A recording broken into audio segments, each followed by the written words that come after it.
Uncle books ले लो। नहीं चाहिए। अंकल अपनी बच्चे के लिए ले लीजिए। अरे पागल हो क्या? अरे हम जैसों के बच्चे तुम जैसे बच्चों के हाथों से ये लेकर किताबें पढ़ेंगे? जानते हो कि इनका स्टैंडर्ड कितना ऊंचा है? इंग्लिश मीडियम है इनका, महंगी महंगी किताबें हैं इनकी, हिंदी की किताबें ही नहीं पढ़ते हैं ये लोग। तुम देखो इसमें कितने अच्छे अच्छे चित्र है। अरे तुम्हारी हिम्मत कैसे हुई मेरी पोती को हाथ लगाने की और इसके कपड़ों को गंदा करने की? जानते हो कि इसके कपड़े कितने महंगे हैं? नहीं अंकल, मैं कपड़े खराब नहीं कर रही थी, मैं तो बस किताबें दिखा रही थी कि ये कितनी अच्छी किताब है, इसमें कितनी अच्छी अच्छी कविताएं हैं। अरे बड़ी बदतमीज हो तुम। अरे एक बार में तुम्हारी समझ में नहीं आया? चलो यहाँ से, हाँ यहाँ से। गवार कहीं की आ जाते हैं कीड़े मकोड़े बन के परेशान करने के लिए, सारा मूड ही खराब करके रख दिया। जैसे ये गंवार और वैसे इनके माँ बाप भी गंवार, छोड़ देते हैं मरने के लिए रोड पे।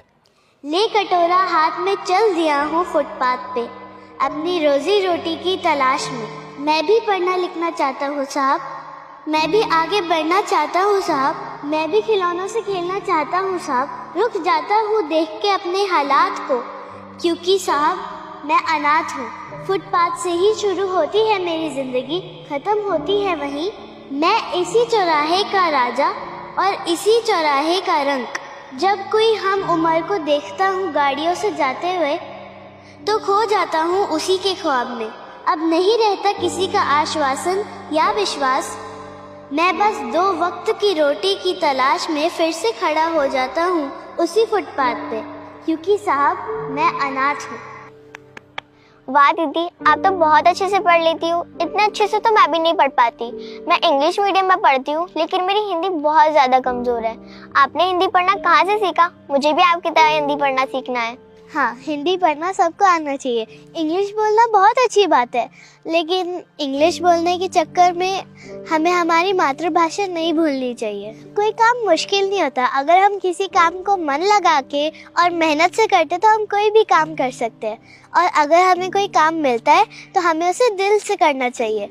और मुझे तो पढ़ना लिखना बहुत पसंद है, तो मैं दिन भर बुक्स पढ़ती रहती हूँ, इसलिए मुझे सारी लैंग्वेजेस आती है। वाह दीदी, आप तो बहुत स्मार्ट हो। मुझे भी आपकी तरह सारी लैंग्वेजेस सीखनी है। सॉरी बेटा, मुझे माफ कर दो। मैंने तुम्हें समझने में बहुत गलती की। मुझे तुम्हारे साथ ऐसा नहीं करना चाहिए था। मैंने तुम्हें अनाथ समझकर तुम्हें धक्का दिया, तुम्हारे साथ मिसबिहेव किया, तुम्हारी बेइज्जती की। और बेटा, मुझे पता नहीं था कि तुम पढ़ाई लिखाई में इतनी अच्छी हो, पर आज तुमने मेरी आंखें खोल दी हैं और मुझे ये एहसास करवा दिया है कि किसी को भी उसके रंग, रूप और हालात के बेसिस पे जज नहीं करना चाहिए। बेटा, मैं तुमसे प्रॉमिस करता हूँ कि मैं आगे से कभी भी किसी के साथ ऐसा बिहेव नहीं करूँगा। दिस इज माई प्रॉमिस बेटा।